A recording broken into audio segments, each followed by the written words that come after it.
Hello friends, today's video presents a special recipe suitable for both busy days and quiet mornings, offering comfort through its simplicity. This recipe eliminates the need for kneading or fancy tools, delivering delicious bread with minimal effort. These ciabatta rolls are soft in the center and possesses a fine crispy crust with an exceptional flavor. We use cold slow fermentation dough in this video.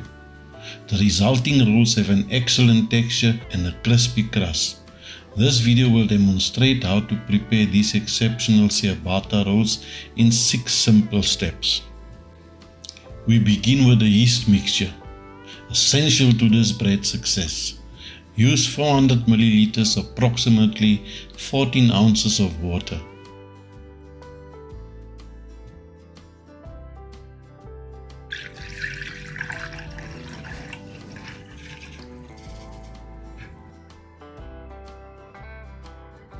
Add 1 tablespoon, 15 grams of sugar to feed the yeast and initiate the fermentation process. Then incorporate 2 teaspoons of instant dry yeast, which will contribute to the dough rising effectively. Now give everything a quick whisk until it's smooth and well combined. That's it. Set it aside and let the magic begin. Then cover and allow to sit for about 10 to 15 minutes. If after 15 minutes the yeast is not bubbly like this, it means the yeast has expired or it's bad and that your bread will not rise. So what you need to do is throw it away, start a new batch and start afresh. Proceed by sifting the flour into a large bowl. The total flour used is 500 grams. Add 1 teaspoon of salt and mix gently using a whisk or a spatula to ensure even distribution, creating a balanced flavor in every bite. Now, add the prepared yeast mixture to the flour. Observing this process unfold is quite remarkable. Enhance the bread further by adding 25 milliliters of sunflower oil or olive oil, which not only adds flavor but also contributes to the soft texture. Ensure there are no dry patches left and that the mixture is homogeneous. Now gently combine everything. You can use a spatula or simply use your hands to bring the dough together. Just fold the ingredients together until they are well incorporated. And that's it, the hard part is over. After 30 minutes, perform gentle stretch and fold. Wet your hands lightly to prevent sticking. Lift the dough from one side, stretch it up and fold it over. Rotate the bowl and repeat 4 to 5 times. The goal is to get the balance right to allow for some spread and expansion, but not too much. When the dough is first mixed, it is shaggy, weak and falls apart. After mixing and some kneading, the dough becomes stronger and can hold shape. If the dough isn't mixed or kneaded to full development, for example, the window pane test, adding in sets of stretch and folds during bulk fermentation will help continue its progress toward a firmer, more cohesive dough that is able to trap gas and hold its shape all the way to bake time. So what are stretch and folds? Performing stretches and folds is a dough strengthening technique performed at a set of intervals on bread dough during bulk fermentation. Each set typically calls for 4 stretches and 4 folds, 1 in each cardinal direction, north, south, east and west. With each fold the bread dough is strengthened, temperature is equalized, air is incorporated, and you are given a chance to see how it's fermenting. After half an hour, perform the second folding. There are many ways to fold and shape your dough in bread baking. If you're familiar with stretch and fold technique, then perhaps it's time to take a look at a similar process known as coil folding. Here is how to perform a coil fold.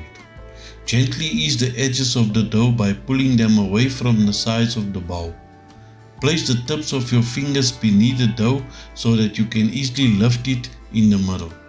Let the dough fall while your fingers remain supporting the center of the dough. Rotate the bowl 90 degrees and repeat so that you perform 2 coil folds per set. Coil folding is an incredible method to go for, especially if you're working with high hydration doughs or need some more help with gluten development.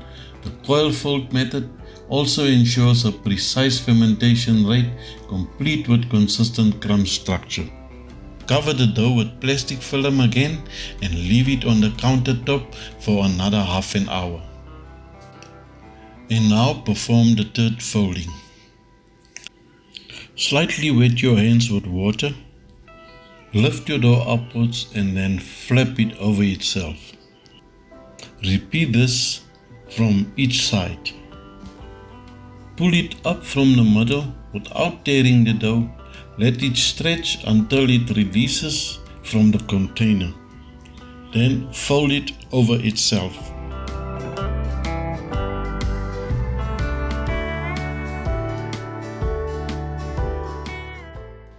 Cover the dough with plastic film again and leave it on the countertop for another half an hour. And lastly, the fourth and final folding.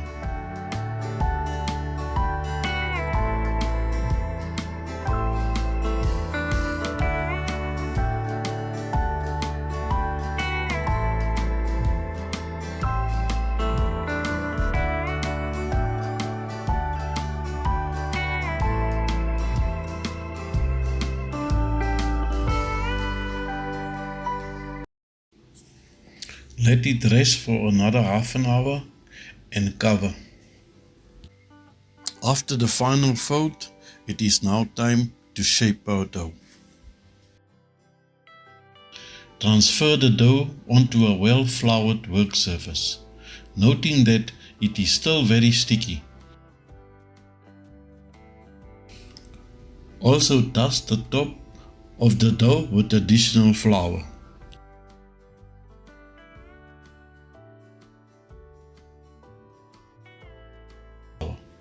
Stretch the dough from underneath to form a rectangle, taking care not to deflate the air pockets.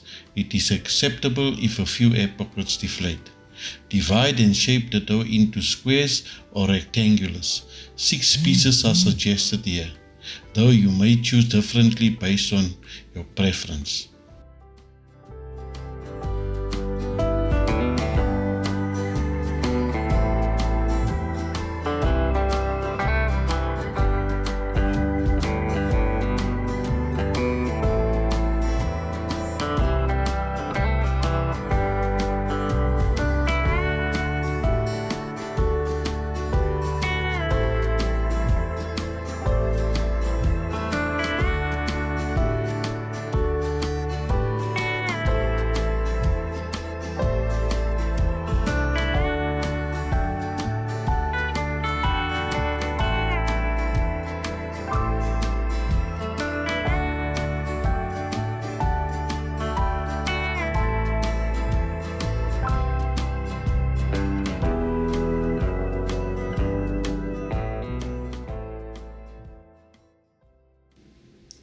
Transfer the portions to a baking tray, avoiding rolling or shaping, then cover with plastic film or kitchen towel and let the dough rise for another 30 minutes.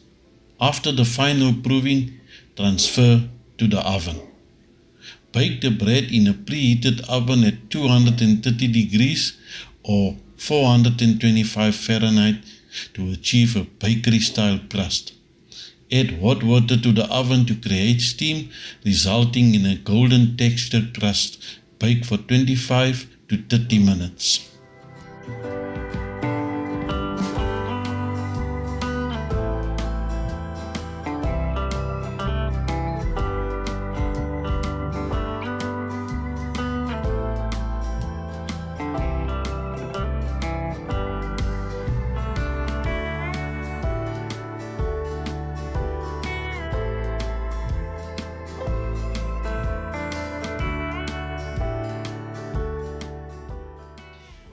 After baking, the beautiful golden brown ciabatta rolls are ready. They are light and flavorful with an amazing soft interior and caramelized crispy crust. Enjoy them with olive oil or slice horizontally to make delicious sandwiches. I hope you enjoy this ciabatta roll recipe and try it at home. If you do, I am confident you will love this bread. Kindly give your valuable feedback by liking the video and sharing the recipe with friends and family who enjoy baking homemade bread. Thank you for your support and for watching. See you in the next video.